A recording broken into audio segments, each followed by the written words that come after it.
¿Están viendo en pantalla completa?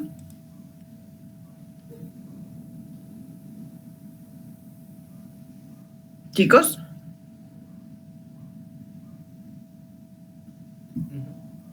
¿Me ven? ¿Me escuchan?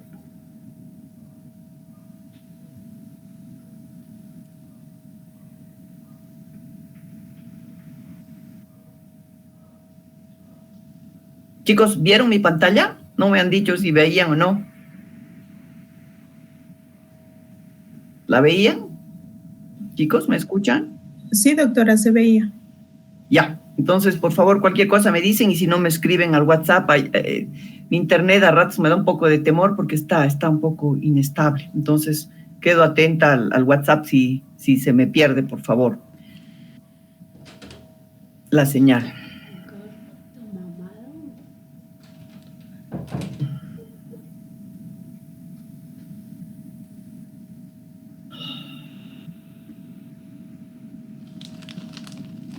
Ok, entonces es enfermedad renal crónica el último tema. Y siempre respetando una hoja de ruta, es importante hablar de la definición de la enfermedad renal. Y bueno, me voy a centrar, me he permitido en esta oportunidad centrarme más en las últimas guías KDIGO que han sido publicadas este año o a fines del año pasado, para un poco mostrarles ese nuevo enfoque que todo lo que respecta a la enfermedad renal aguda, a la injuria y también a la ARC, está tomando ese giro que va más hacia un manejo precoz, un manejo de adelantarnos a la enfermedad y no tanto hablar de la fisiopatología, de las complicaciones que supone el desarrollar una ARC. Eso es algo que ustedes van a tener que leer en un libro de medicina del que suelen consultar.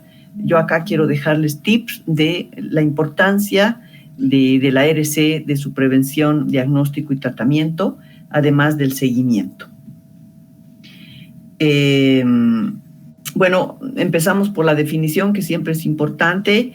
Acá, hablando de ARC, parece que la situación ha sido un poco más sencilla y ahora tenemos una definición clara desde hace varios años ya de enfermedad renal crónica, y que dice que la ARC es la evidencia de anormalidades funcionales o estructurales del riñón por más de 3 meses con implicaciones para la salud. Entonces, esto nada más es como seguir hablando de esa enfermedad global que representa la IRA, la ERA y la ERC, ese continuo. Entonces, podríamos inferir que estamos definiéndola y separando las tres entidades más por el tiempo de evolución, pero también considerando que en ese tiempo de evolución se tiene que evidenciar anormalidades funcionales o estructurales.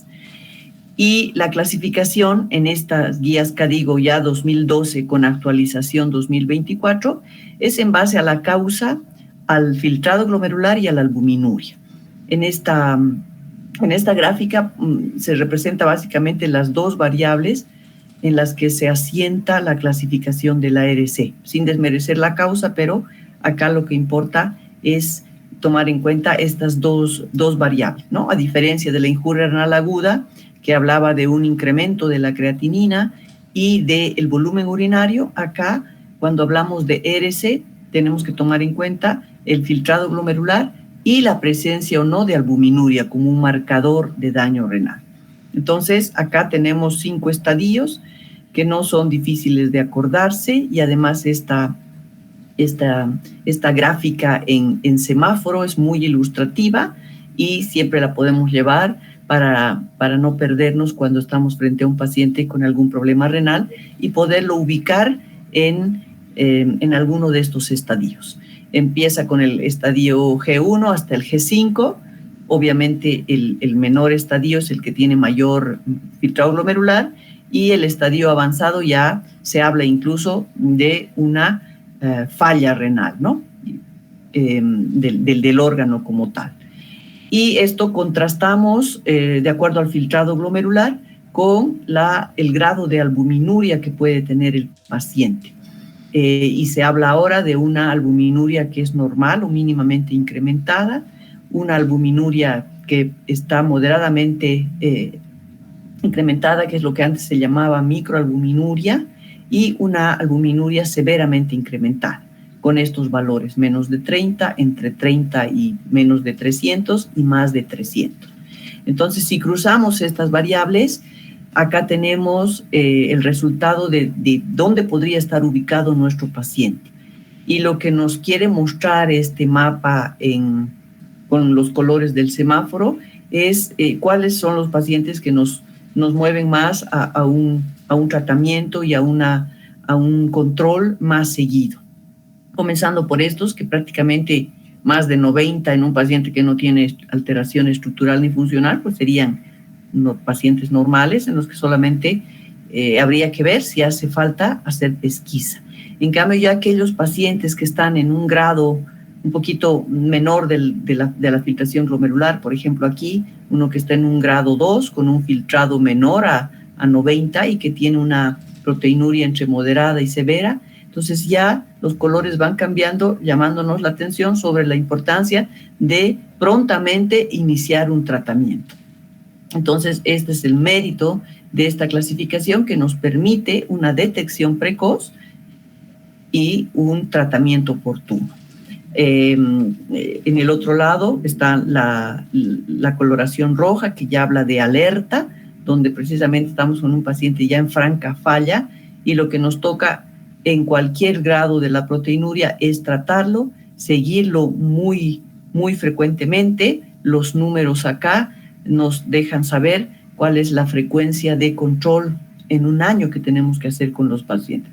Desde un control incluso anual en aquellos que no tienen un mayor riesgo, hasta un control de hasta 4 veces al año e incluso más en pacientes que están con un problema ya muy avanzado. Entonces, esta gráfica es la que marca la importancia de la clasificación de la enfermedad renal crónica para poder encarar el manejo y el seguimiento oportunos. ¿Y por qué la enfermedad renal crónica es tan relevante? Porque igual que la injuria renal aguda, tiene una carga muy, muy grande para la población. Entonces, ¿a qué hacemos referencia cuando hablamos de una carga? La carga global de una enfermedad es el impacto que tiene esta enfermedad medido por el costo financiero, porque cuesta dinero el enfermarse, la mortalidad y la morbilidad que produce. ¿En qué se refleja esta carga global? Se refleja en los años de vida perdidos por la enfermedad y el número de años vividos con discapacidad de aquellos que la padecen. Entonces, no es menor el número de pacientes que tienen este problema y que, por supuesto, les supone una menor calidad de vida, una menor sobrevida y más complicaciones. Quiero aquí demostrarles que en un estudio global, el año 2017, se calculaba que existían 697 millones de casos de ERC. Y 4 años después, el número ha ascendido a 850 millones. Y aquí pensamos que son 700, 800, miren, es un incremento importantísimo de número de pacientes en pocos años. ¿Y esto qué quiere decir? Que es una enfermedad muy, muy común, incluso llega a representar el doble de gente que vive con diabetes mellitus. Hay más enfermos con daño renal crónico que pacientes que viven con diabetes. Incluso es el número de pacientes con daño renal crónico son 20 veces más que el número de pacientes con neoplasias o VIH. Entonces estamos hablando de una enfermedad realmente monstruosa, una verdadera pandemia. Y que además de generar problemas al que la padece, también es causa de discapacidad y muerte. En el 2019 había 41.5 millones de pacientes que que perdieron la vida por la enfermedad y pacientes enfermos. Eso es el DALIS, ¿no ve? 41.5. Y esto generó 1.43 millones de decesos. Entonces, es una enfermedad que mata, lo mismo que la injuria renal aguda como un continuo, son enfermedades, son verdaderas pandemias y que afectan y atentan contra la salud de los pacientes. La ERC actualmente, según datos de esta nueva guía, ocupa el puesto número 11 como causa de muerte. Ha escalado 8 puestos desde el número 19 entre 1900 y 2019. Entonces, miren la importancia y el impacto de esta enfermedad, y por eso es que todos los esfuerzos están concentrados en tratar de detectarla oportunamente y no tener que estar marcando estos números que son estrafalarios y muy alarmantes. Y nuevamente hablamos del modelo conceptual, hablamos del modelo conceptual de la IRA y de la ERC. Es prácticamente como que lo mismo, porque sabemos que esto es un continuo, hemos dicho, ¿no? Que empieza con las personas que pueden tener apariencia normal o en principio no tener ningún problema, pero hay que ver en qué momento podríamos hacerle un screening para una detección precoz. También están los pacientes que tienen el riesgo incrementado, donde entonces se tienen que tomar también medidas que las vamos a ir viendo. Cuando haya un daño, como por ejemplo un paciente que tiene una IRA o una enfermedad renal crónica, entonces importante es el diagnóstico y el tratamiento, haciéndonos cargo de las enfermedades comórbidas. Cuando ya disminuye la tasa de filtrado glomerular, también ahora la tendencia es a estimar el riesgo de progresión y tratar de evitarlo para precisamente no llegar al estadio final, que ya es la insuficiencia renal, donde no nos va a quedar más que plantear terapias de reemplazo, como son la diálisis y el trasplante, sin contar que es una causa muy importante de muerte en los pacientes, como lo hemos visto en la previa diapositiva. Entonces, ¿qué podemos decir del rastreo y prevención? Estamos diciendo que es una enfermedad, que hay que detectarla precozmente, pero también es cierto que todavía sigue siendo controversial el plan de rastrillaje para enfermedad renal crónica en la población en general. Entonces, en aquellos que aparentemente no tienen ningún daño, entrar a medirles la creatinina o hacerles un examen de orina pareciera que no tiene mucho sentido y que podría más bien generar pérdida de recursos. Pero sí, lo que está fehacientemente demostrado y que se promueve mucho es que resulta mucho más costo efectivo el hacer este rastreo en pacientes con diabetes mellitus, con hipertensión o con enfermedad cardiovascular. Esto quiere decir que ya en pacientes que tienen un factor de riesgo para desarrollar enfermedad renal, entonces ahí sí, sin esperar a que ya se presente con una creatinina elevada, con una proteinuria masiva, entonces acá en una primera aproximación a estos pacientes no debería dejar de pedirse los estudios básicos como una creatinina y un examen de orina. O sea que eso quiere decir que el mensaje es que no es el nefrólogo el que tiene que hacer esta tarea únicamente, sino que esto se puede dar y se debe dar en el primer, en el segundo nivel e incluso por médicos de otra especialidad. Un endocrinólogo que, por ejemplo, no se le ocurra pedir un examen de orina o una creatinina a un paciente que ya conoce diabético, es un verdadero problema y es algo que no deja de pasar incluso en el tercer nivel. Entonces, esa es la idea y esa es la fuerza que le pone estas guías al hecho de que esta es una tarea que debemos cumplir desde el nivel básico y por otras especialidades, no necesariamente el nefrólogo, porque el nefrólogo sí que está enfocado en rápidamente buscar esos factores de riesgo para enfermedad renal crónica. También recomiendan en estas guías que los programas de detección de ERC y abordaje deberían implementarse de acuerdo a los factores de riesgo de cada país.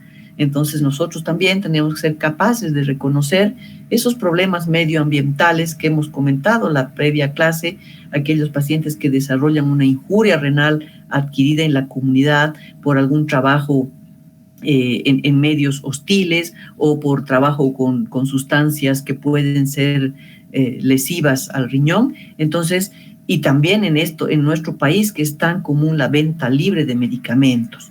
Así que cada país debería desarrollar políticas con el fin de abordar estos problemas que son propios de cada uno, ¿no? Ya sabemos que en Estados Unidos, por ejemplo, la venta libre no está permitida.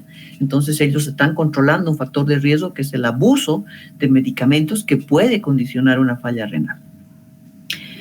Otro detalle que está tomando mucha fuerza es la preeclampsia, que es muy común en nuestro medio como un factor de ira y también como otro factor importante para que en el futuro una paciente que ha tenido este problema, esta complicación en el embarazo, pueda desarrollar una enfermedad renal crónica. Ni qué decir de la obesidad. Entonces, el inicio, la frecuencia y la suspensión del rastrillaje DRC debe individualizarse en cada caso de acuerdo al estudio que se haga en cada país. Por supuesto, estamos lejos de hacer eso, pero es lo que recomiendan una y otra vez en estos grupos de expertos.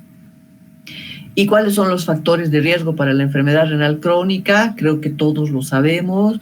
Las enfermedades sistémicas y de lejos la diabetes mellitus es la principal causa, el principal factor de riesgo para desarrollo de enfermedad renal crónica, hasta en un 30% de pacientes. Igualmente la hipertensión arterial y la enfermedad cardiovascular. Las tres enfermedades crónicas no infecciosas que son la causa para desarrollar enfermedad renal crónica. No podemos dejar de considerar otras que son importantes, como por ejemplo el lupus, que es una enfermedad crónico-inflamatoria que también es causa de muchos casos de ira y de enfermedad renal crónica, otros tipos de vasculitis. El VIH también es otra enfermedad. Tenemos varios casos en nuestro hospital de pacientes que por el VIH han desarrollado una enfermedad renal crónica. Las enfermedades hereditarias, bueno, nos cuesta más estudiarlas porque no tenemos ese tipo de test genéticos para poderla descartar, pero sí ya tenemos varios casos de pacientes con poliquistosis que hacemos el diagnóstico por imágenes. Las enfermedades genitourinarias, ni qué decir, en nuestro medio son totalmente comunes, con una causa importante de enfermedad renal crónica, las obstructivas, siempre lo hemos dicho, la hiperplasia prostática en los varones y el cáncer cérvico-uterino en las mujeres es causa de nefropatía obstructiva que termina en enfermedad renal crónica. También vemos bastantes casos de litiasis renal, aunque muchas veces no son los casos que deberían verse en la especialidad, pero sí hay imágenes de litiasis en buena cantidad de los pacientes y entonces no hay que dejar de prestarles atención. Ni qué decir de la medicación, esa venta libre que tenemos en nuestro medio de nefrotóxicos como son los AINES, por ejemplo, y su abuso por una ingesta prolongada puede ser causa de enfermedades tubulointersticiales que desembocan en la enfermedad renal crónica. La herbolaria, que hace referencia a precisamente medicinas, la medicina natural, esas hierbas que las toman y que a veces realmente lejos de ayudar más bien perjudican. No es que las desestimamos por completo, pero hay que tener conciencia y responsabilidad para el manejo de este tipo de hierbas. El riesgo ocupacional, la exposición a metales como el plomo, el mercurio, la nefropatía mesoamericana que ha marcado un hito en Centroamérica, donde se han percatado de que pacientes, precisamente jóvenes, personas que trabajan en los sembradíos, expuestos al sol y a una deshidratación permanente, son causa de injuria renal aguda y luego de RC. Entonces se ha calificado esta nueva enfermedad, una enfermedad emergente, como la nefropatía mesoamericana, por supuesto con algunas otras particularidades, pero básicamente es eso, es por deshidratación, por trabajo en condiciones muy difíciles para las personas. Y también las condiciones de gestación, la prematuridad puede ser un factor de riesgo y ahora toma fuerza y está siendo motivo de muchos simposios y encuentros en esta gente que se interesa sobre todo por la injuria renal aguda, que es la preeclampsia y la eclampsia, para que no luego sean otro factor de riesgo que termina desarrollando y condicionando ERC. Entonces, si tenemos factores de riesgo que ya los hemos identificado, ¿cómo objetivamente podemos nosotros pensar que un paciente está con un daño renal? Entonces, por eso se recurren a los marcadores de daño renal. Entonces, estas guías lo que pretenden es ser muy objetivas, muy claras y precisas para que todos podamos manejar estas herramientas sencillas, las tengamos en mente y así podamos identificar a esos pacientes, ¿no? Un marcador de daño renal, por supuesto que es la albuminuria, ya lo hemos visto, más de 30 miligramos por gramo. Un sedimento urinario alterado, paciente que tiene hematuria, que tiene algún tipo de cilindros hemáticos o esas células que hemos visto en la injuria renal aguda, se pueden presentar. Entonces también tienen que llamarnos la atención respecto a que ese paciente tiene un marcador de daño renal y hay que estudiarlo. También aquellos pacientes que tienen alteración en los electrolitos y cualquier otra alteración debida a un daño tubular debe llamar nuestra atención para hacer una primera aproximación y si no, hacer la referencia a la especialidad. Ni qué decir de las alteraciones estructurales en el estudio de imagen, si vemos riñones chicos, si vemos riñones que han perdido su estructura, por supuesto que ese también es un marcador de daño renal y tenemos que tomar acción. El que un paciente sea trasplantado renal, claro que es un marcador de daño renal, nos habla de que ese paciente ha perdido sus riñones nativos y ahora está portando uno nuevo y eso ha sido porque sus riñones han fallado. Entonces el trasplantado renal, alguien dice que también es un enfermo renal crónico, pero por supuesto con algunas prerrogativas y ventajas respecto a los que están en otro tipo de terapia. Y claro, la tasa de filtrado glomerular, si nosotros vamos a valorar a un paciente, le hacemos su control de creatinina y hacemos el cálculo de la tasa de filtrado glomerular como está recomendado y se les ha dicho aquí muy claramente, evidencia 1A, que siempre que se valora a un paciente se tiene una creatinina a mano, tenemos la obligación de hacer el cálculo de la tasa de filtrado glomerular por la fórmula seca de EPI 2021, que es la que por ahora está vigente, para poder empezar a fijarnos dónde anda ubicado y el tiempo en el que persiste esta tasa de filtrado glomerular alterada. Y una vez que tenemos un paciente que hemos identificado factores de riesgo, que tiene marcadores de daño renal y que probablemente ya es un paciente crónico, tiene ya más de 3 meses, entonces otro detalle muy, muy importante es buscar la causa. Entonces no es solo hacer el diagnóstico, este paciente tiene ERC, grado 3B, A3, pero lo importante es buscar la causa para ver si todavía podemos intervenir en un manejo agresivo y no solo conservador para disminuir la progresión. Entonces, echamos mano siempre de los estudios de laboratorio. De inicio ya se han hecho unas pruebas básicas, pero si nos quedan dudas y nos parece que tiene ese paciente un problema, por ejemplo, una glomerulopatía, entonces el perfil inmunológico es muy importante. Hemos visto que también si el paciente tiene un sedimento alterado, tiene problemas a nivel de los túbulos, entonces podemos hablar de una proteinuria tubular y la inmunoelectroforesis nos va a orientar en ese sentido, ¿no? Aquí estamos hablando del rol creciente de las gamapatías monoclonales, que también es otra causa de injuria renal aguda y de ERC posterior. Entonces no tenemos que dejar que se nos escapen estas probables causas, solicitando los estudios que corresponden, porque mantenemos en la mente cuáles son los factores de riesgo. Ni qué decir las imágenes, la ecografía va a ser siempre básica en un paciente con sospecha de daño renal. Si hay algo más complejo, tumores, litiasis, recurrimos a la tomografía y la gammagrafía como una medida de su filtrado glomerular por un marcador exógeno. Entonces, todo esto nos va a permitir determinar si ese paciente tiene o no tiene alteración estructural. La biopsia renal es el gold estándar en aquellos pacientes que tienen una glomerulopatía, en los que no estamos muy seguros qué ha pasado con ellos. Entonces, el gran recurso para poderle poner apellido a esa sospecha de glomerulopatía que tenemos es la biopsia percutánea, que felizmente por ahora ya contamos con una microscopía electrónica y con la inmunofluorescencia. Muchos años solo tuvimos la microscopía óptica y entonces el alcance diagnóstico de la biopsia era muy pobre. Con la inmunofluorescencia se ha incrementado muchísimo y eso ya está funcionando hace varios años. Ya podemos pedir eso en las muestras.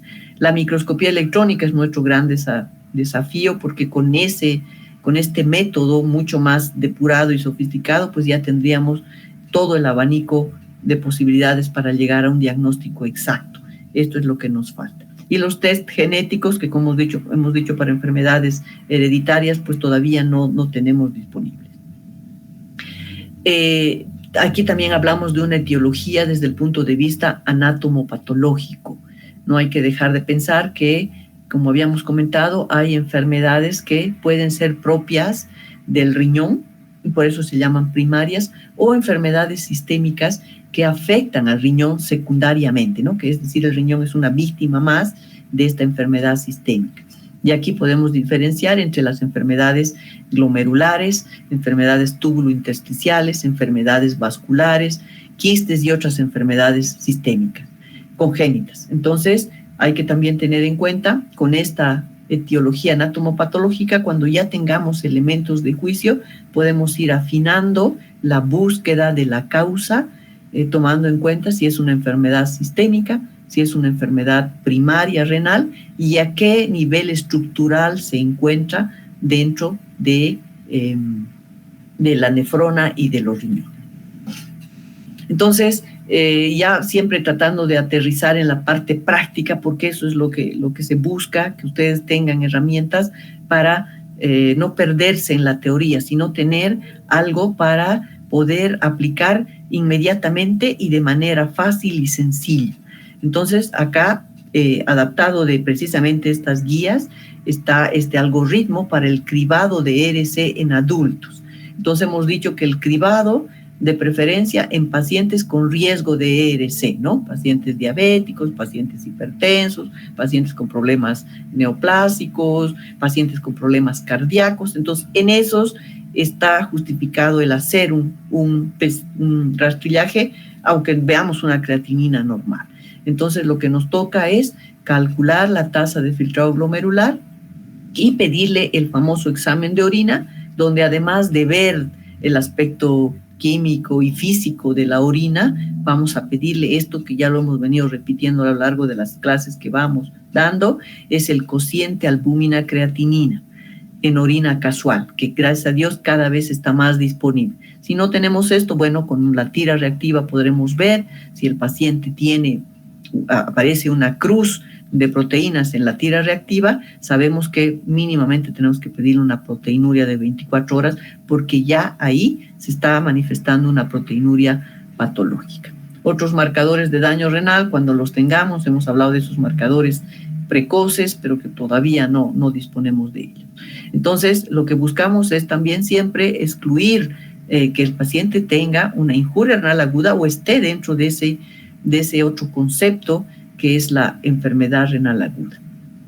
Si hemos hecho el cálculo de la tasa de filtrado glomerular y el paciente tiene una tasa de filtrado glomerular menor a 60 y una albuminuria mayor a 30 por más de 3 meses, entonces lo que recomienda esta guía, aunque nosotros no tenemos posibilidad de hacerlo, es complementar y ser más precisos con el cálculo de este filtrado a través de la tasa de filtrado glomerular con cistatina, que hemos hablado también de la cistatina, que es otro marcador importante, pero bueno, si no lo tenemos, obviamente ya con esto nosotros estamos pensando que ese paciente, o estamos casi seguros, ya tiene un daño renal. Si no está disponible, no importa, lo que tenemos que hacer es estadificar el grado de daño renal que puede tener ese paciente en base a la tasa de filtrado glomerular y la albuminuria, ¿no? En esa gráfica con los colores del semáforo.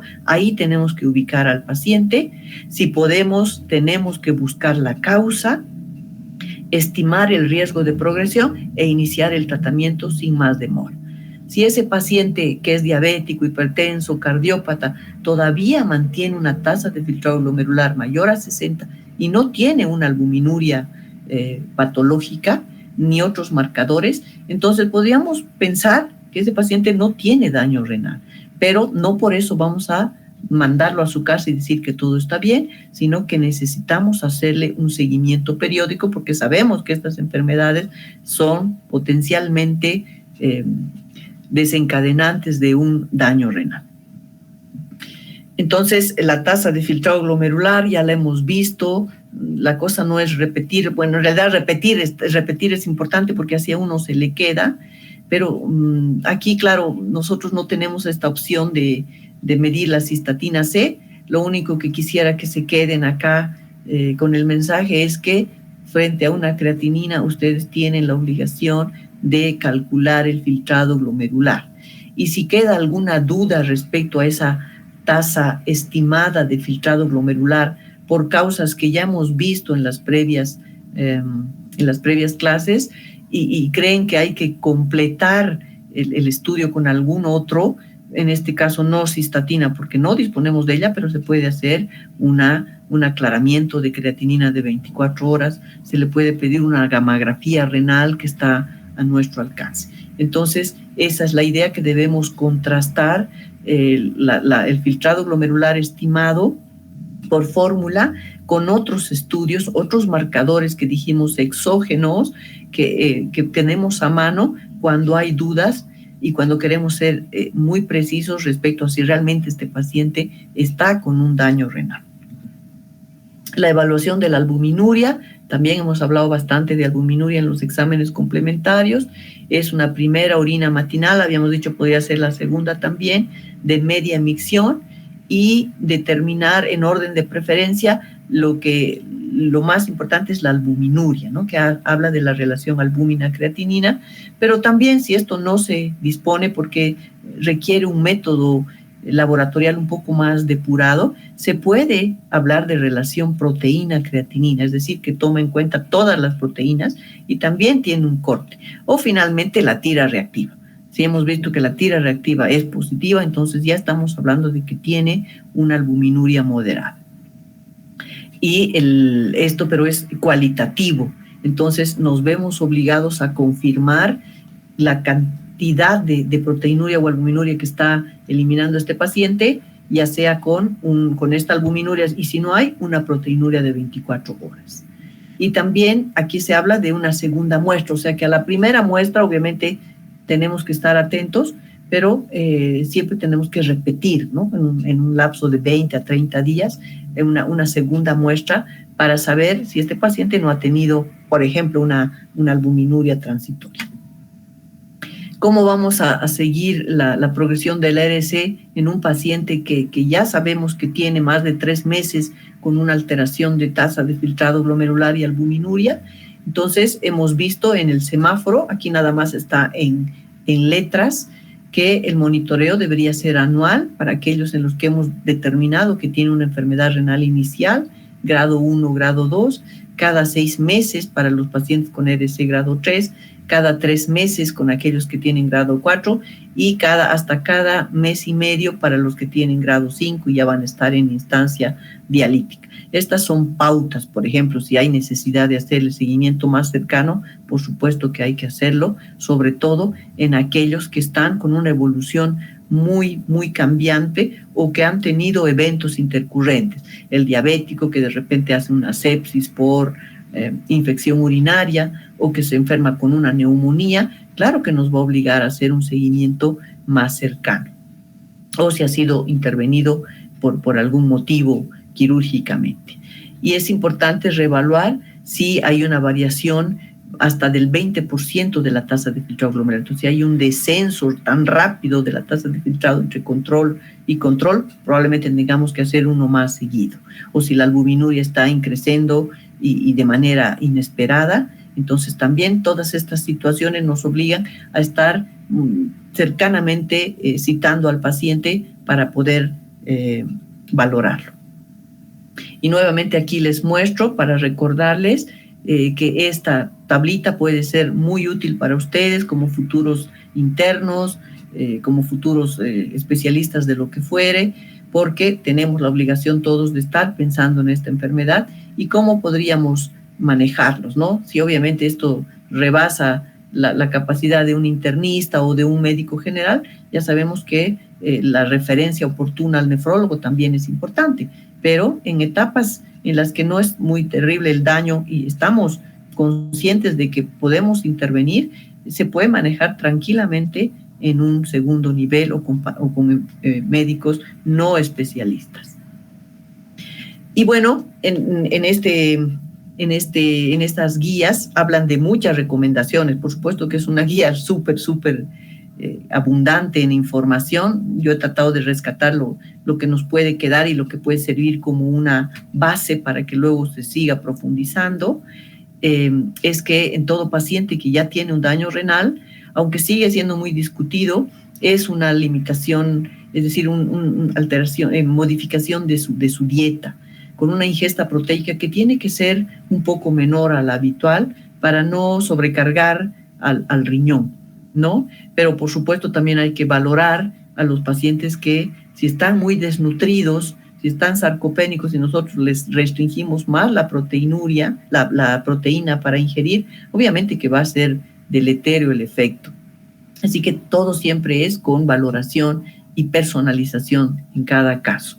El consumo de sodio también es como un pilar de la recomendación nutricional, donde tenemos que reducir sí o sí la cantidad de sodio, porque estos pacientes inmediatamente comienzan a ponerse hipertensos y la sobrecarga de sodio empeora esa condición.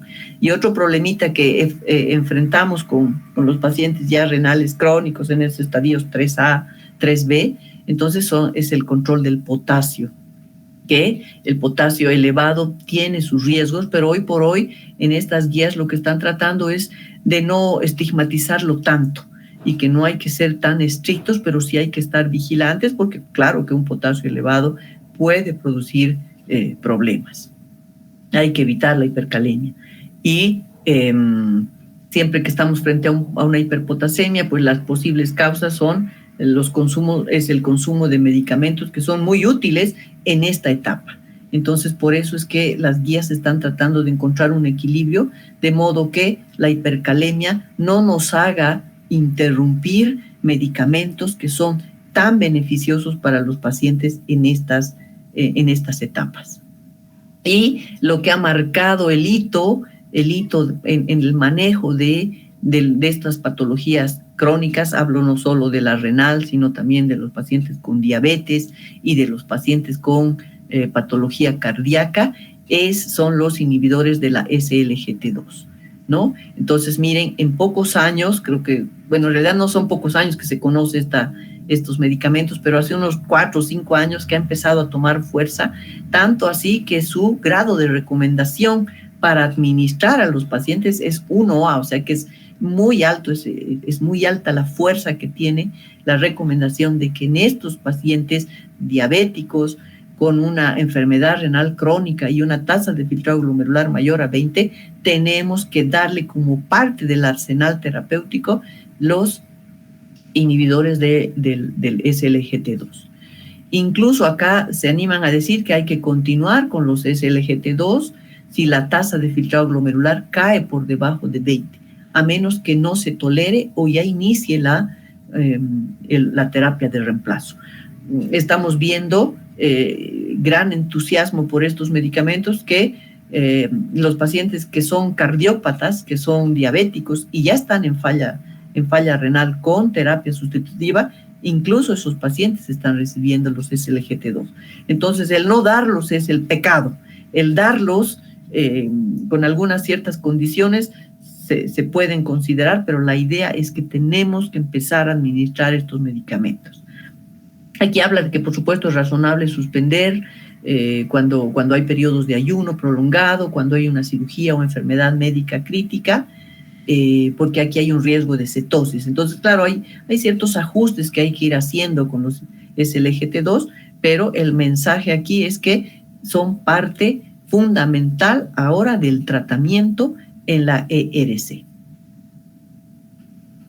Otros medicamentos que son básicos para acompañar el proceso y tratar de frenar la progresión de la enfermedad renal crónica es, por supuesto, la inhibición del sistema renina-angiotensina, que también tiene un grado de evidencia y de recomendación alto, ¿no? Se recomienda iniciar la enzima convertidora o bloqueador de los receptores de angiotensina para personas con presión alta, con ERC y albuminuria moderada a severamente aumentada, con o sin diabetes.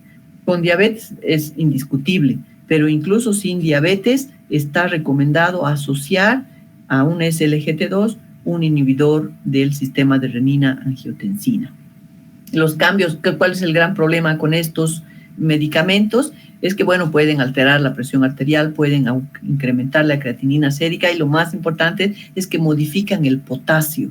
Y por eso es que, a fin de no suspenderlos, tenemos que hacer un control cercano, posterior a su inicio, y tenemos que ser muy cautos y manejarnos dentro de los parámetros más flexibles que ahora se tienen para no suspenderlos, porque su beneficio es mucho más alto que los efectos transitorios colaterales que pueden causar.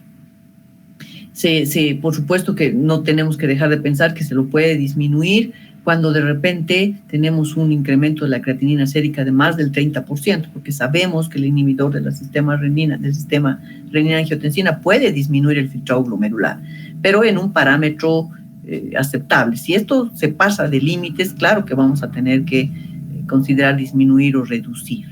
Y también hay que pensar que si el paciente está con una hipotensión sostenida o una hiperpotasemia incontrolable, o finalmente ha desarrollado síntomas de uremia, pues claro, ahí tampoco es seguirlo dando, sino tenemos que ver las alternativas. Por ejemplo, aquí si está hipotenso y está recibiendo diuréticos, se pueden discontinuar los diuréticos, reducir la dosis. Entonces ya este es un juego que es un poco habilidad del médico y de acuerdo a la experiencia que tenga. Y bueno, entonces acá les traigo esto porque refuerza esta idea, la guía, de que no tenemos que rápidamente, cuando vemos un paciente que ha desarrollado hipercalemia como complicación del manejo con IECAS o ARAS, entonces no se trata de suspender, ¿no? Sino que aquí hay las recomendaciones que hacen en una primera línea, en una segunda línea y una tercera línea para no caer en la tentación de suspender la medicación, porque esa suspensión puede ser más perjudicial que beneficiosa. Entonces, aquí en una primera línea nos dice que si el paciente está con una hipercalemia ahí transitoria, 5.5, 5.7, no tiene trastornos electrocardiográficos, a lo mejor tenemos que pensar, optimizar, darle un poco de bicarbonato, ver que no esté descontrolado en la glicemia, o considerar darle diuréticos, por ejemplo. En una segunda línea tenemos que reforzar un poco la dieta, y en una tercera línea finalmente, bueno, probablemente tengamos que suspender, pero también podemos pensar que es factible reiniciar una vez que el potasio haya mejorado. Y están muy en boga estas resinas de intercambio que se aplican por vía oral para favorecer la pérdida a nivel intestinal, que creo que tampoco las tenemos, pero bueno, son recursos que están tratando de incorporarse para evitar esa conducta muy común que tenemos de suspender estos medicamentos frente a una hipercalemia episódica. Incluso aquí se habla de que de 6 a 6.4 podríamos internar al paciente sin tener que suspenderle, pero si ya es una hipercalemia severa, con trastornos electrocardiográficos, claro que sí, no queda más que suspender. Y bueno, este es el resumen de cómo se maneja y se debe encarar ahora una enfermedad renal crónica. No es que haya sido diferente en el pasado. Las costumbres de cambio de de estilos de vida, pues eso ha estado siempre, pero sí se ha ido sumando medicación importantísima como son los SGLT2. Entonces aquí tenemos el cambio de vida, donde tenemos que alentar actividad física, una dieta saludable, los SGLT2 que son como ahora el pilar, y también de los inhibidores de la renina-angiotensina. Incluso, por supuesto, si el paciente es cardiópata y tiene hiperlipidemia, se pueden utilizar las estatinas. Y aquí se habla también de que tenemos que ir considerando el manejo acorde a la patología que tiene, con las múltiples guías que también recomiendan otros detalles en pacientes, por ejemplo, diabéticos o en pacientes que tienen la presión arterial. Cada una de estas complicaciones tiene unas guías, pero muy bien desarrolladas para complementar el manejo sobre la base que ahora constituye el armamento médico en el paciente con ERC, junto con los cambios de estilo de vida.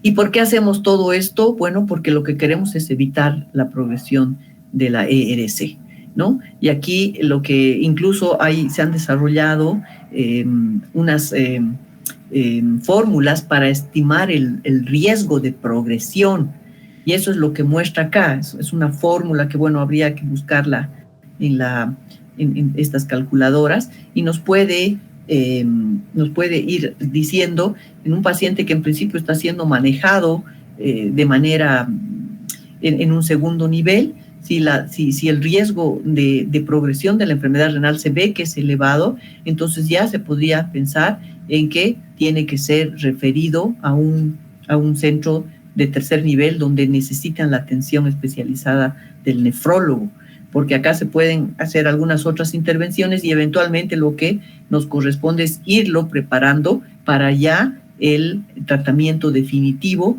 que es la terapia de reemplazo, ya sea con diálisis o con trasplante.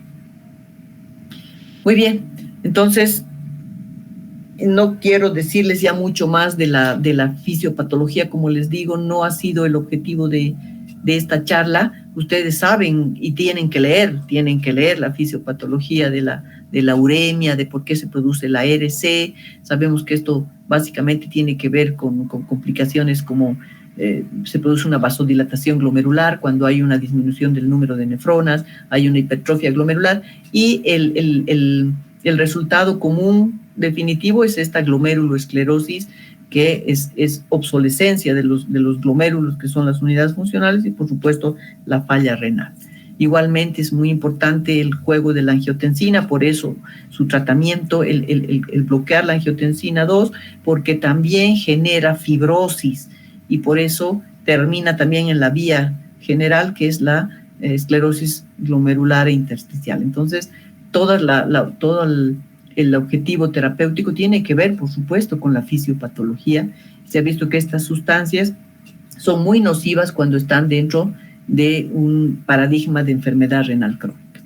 Y cuando ya no hemos podido hacer nada, cuando ya hemos hecho todo lo posible para manejarlo con ese arsenal terapéutico que tenemos ahora, lo que nos queda a un paciente con ERC grado 5, con una insuficiencia renal avanzada, es plantearle las alternativas de reemplazo de la función renal. Y una de ellas es la hemodiálisis.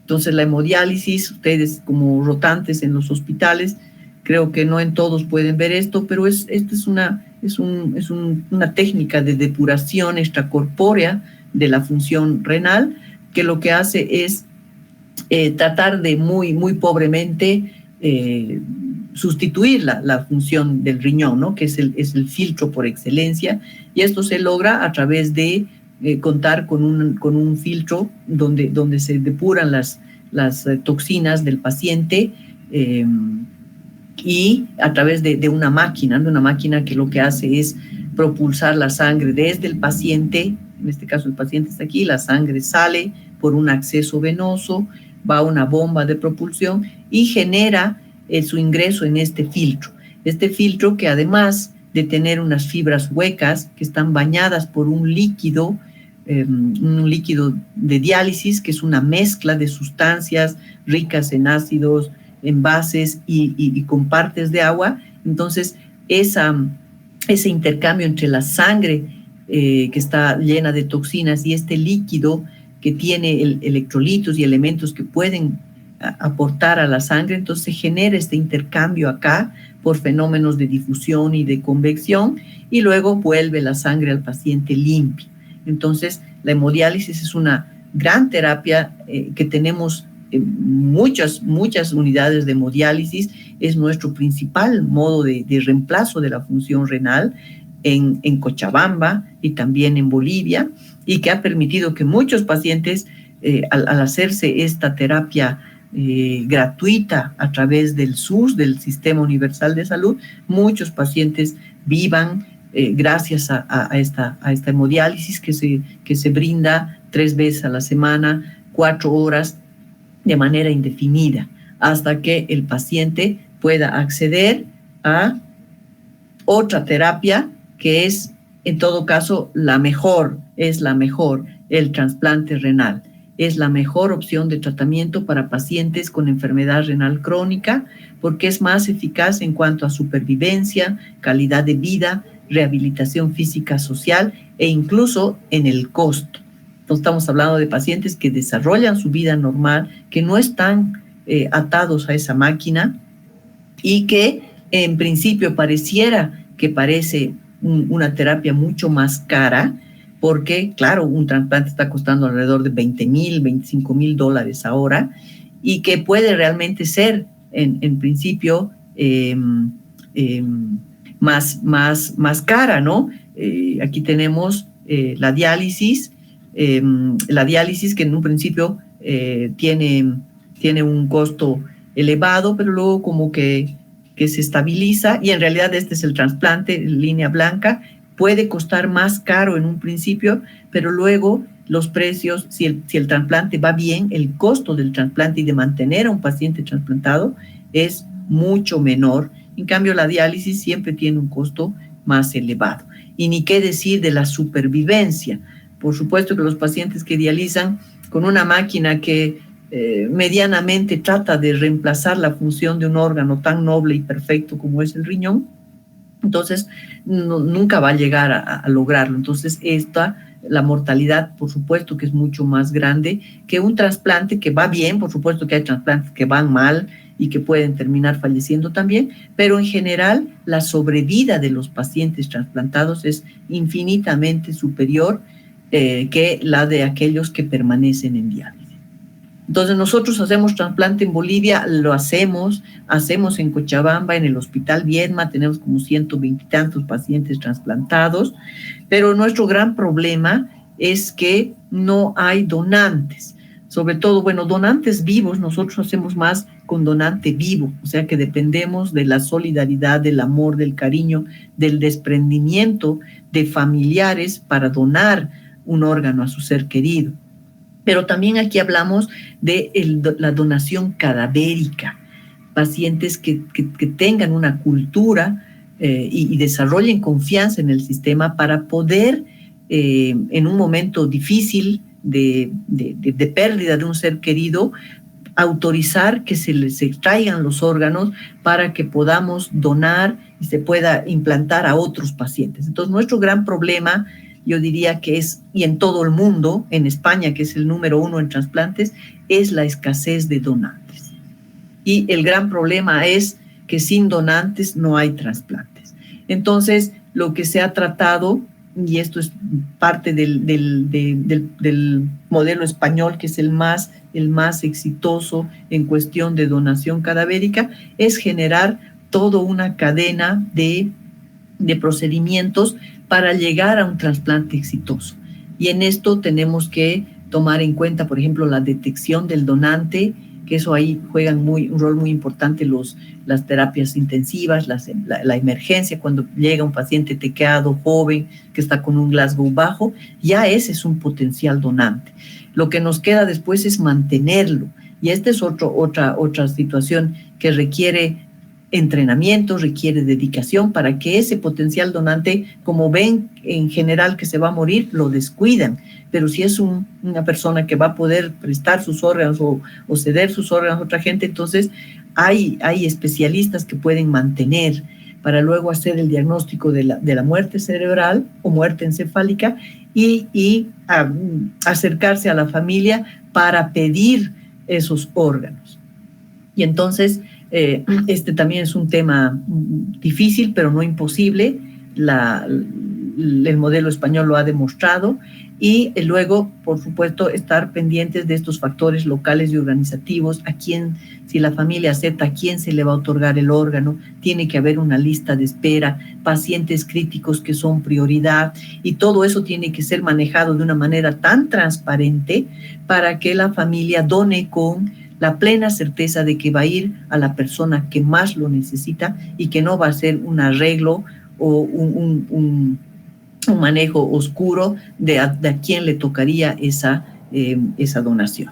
Entonces, lo que quiero terminar diciéndoles a ustedes que aquí en Bolivia se dice que tenemos una idiosincrasia, que la gente no quiere que su familiar done órganos porque no sé, está en la idea de que hemos venido con 2 riñones y con 2 riñones nos tenemos que ir y cosas así. Y puede ser verdad, pero yo les comento aquí que en el modelo español, en España, hay muchos bolivianos y muchos extranjeros que pueden tener esas ideas, pero que allá en España la gente boliviana, la gente extranjera en España, dona a la par que los españoles.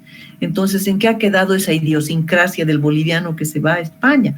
Parece que no es lo más importante, sino lo más importante, a la conclusión a la que han llegado estos señores de España y del modelo español, es que la confianza en el sistema, en la transparencia, en el manejo de toda esa cadena de donación y de procuración, es la que hace que los pacientes, las personas donen.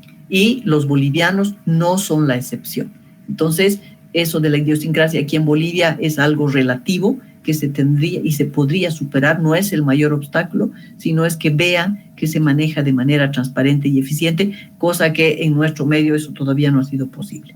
Entonces, este es el gran desafío de todos, es potenciar la donación cadavérica, porque pacientes renales crónicos tenemos a montones. Eso está creciendo, lo han visto, como hay cada vez millones y millones de pacientes, y Bolivia no es una excepción.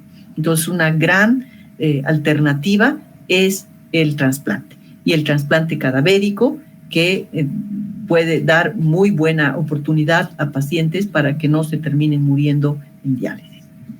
Muy bien, entonces, en resumen, la RC es una epidemia a nivel mundial que tiene un alto impacto social y económico, que tiene una elevada morbilidad y mortalidad cardiovascular, tiene una fisiopatogenia compleja y diversa que se las dejo a ustedes, tienen que leerla en sus libros de medicina interna, y que ahora el nuevo enfoque lo que quiere es sobre todo asentarse en la promoción, la prevención y el tratamiento para demorar, para retardar la progresión de la enfermedad renal crónica con nuevos medicamentos que son ahora el boom de la medicina, y que tenemos que incorporarlos ya en el manejo de nuestros pacientes. Y si finalmente no hemos tenido éxito con todo esto, lo que nos toca es pensar en la diálisis y mucho mejor en el trasplante.